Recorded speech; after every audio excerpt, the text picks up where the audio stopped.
Before dawn, the northern skies of Ukraine lit up with fire. A blazing arc cut through the darkness. A Russian Iskander M ballistic missile streaking toward its target. Moments later, a massive explosion rocked the region of Chernihiv.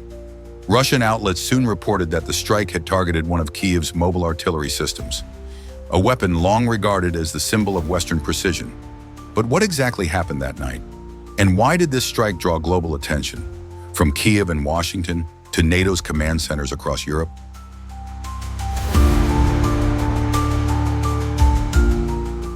According to Russian media sources such as Izvestia and Avia.pro, Russian forces carried out a high-precision Iskander M missile strike on a rocket artillery position near Vladimirovka in the Chernihiv region.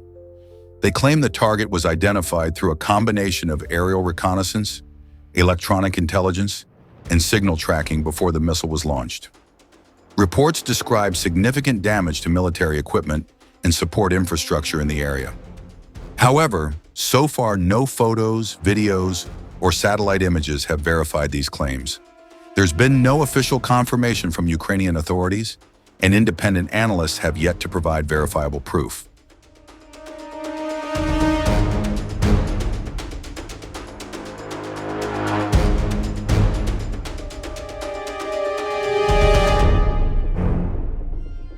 To understand the weight of this claim, we need to look at the weapon itself, the Iskander M.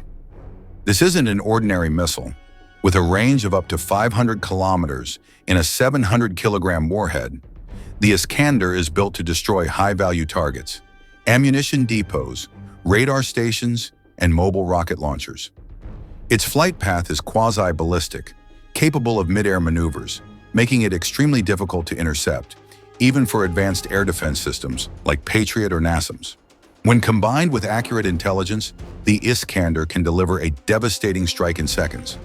If the reported destruction is real, it demonstrates Moscow's continued ability to hit crucial assets deep within Ukrainian defenses.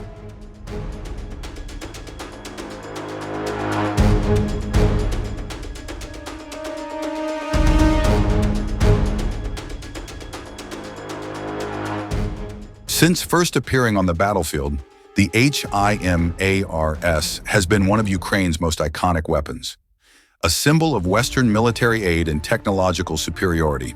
With GPS-guided rockets capable of hitting targets up to 80 kilometers away, HIMARS reshaped the battlefield, destroying depots, bridges, and Russian logistics far behind enemy lines.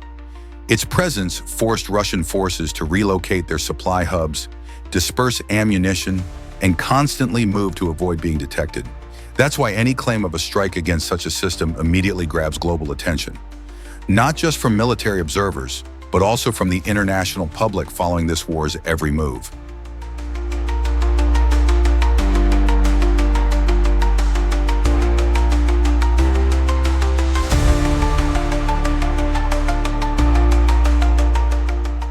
Modern warfare isn't just fought with missiles. It's fought with information.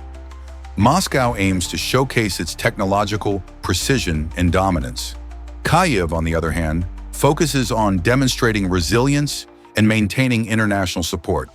Between the two lies another battlefield, the digital one, where public perception becomes a weapon. A viral video, an official statement, or even a single Telegram post can change global opinion in hours. That's why every military claim must now be tested. Geolocated videos, metadata verification, and satellite imagery have become the new weapons of truth.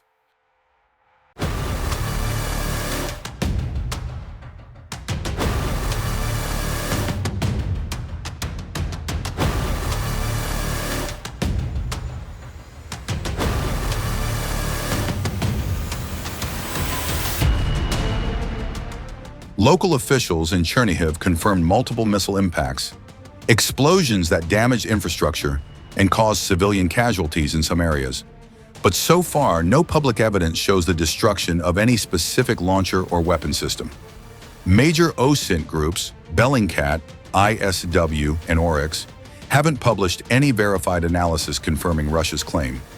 Commercial satellite imagery reveals craters and blast marks in several sites, but nothing that clearly identifies a destroyed HIMARS or similar launcher. That uncertainty splits the analysts. Some believe the strike could be real but remains unverified, while others suspect it's part of an information operation meant to shake confidence in Ukraine's Western support.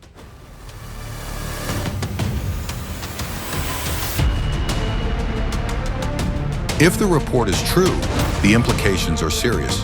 Tactically, it would reduce Ukraine's long-range strike capability. Psychologically, it would signal that even top-tier Western systems can be tracked and hit by Russian precision.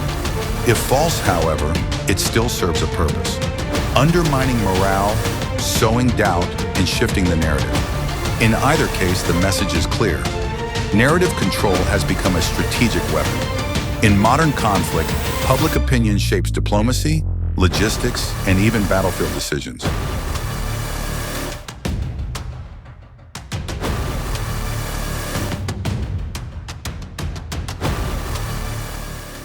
As winter approaches and visibility worsens, the nature of this war will change.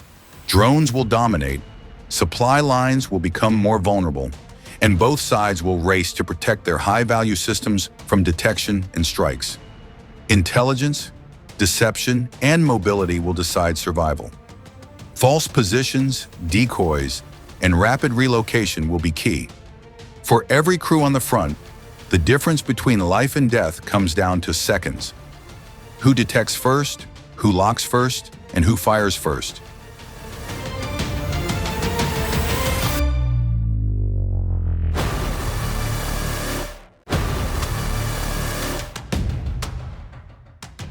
So, did a Russian Iskander really destroy a HIMARS launcher in Chernihiv? Or is this just another echo in the fog of modern warfare? Until solid, geolocated evidence surfaces, the truth remains buried under layers of smoke, rubble, and propaganda. One thing, however, is certain.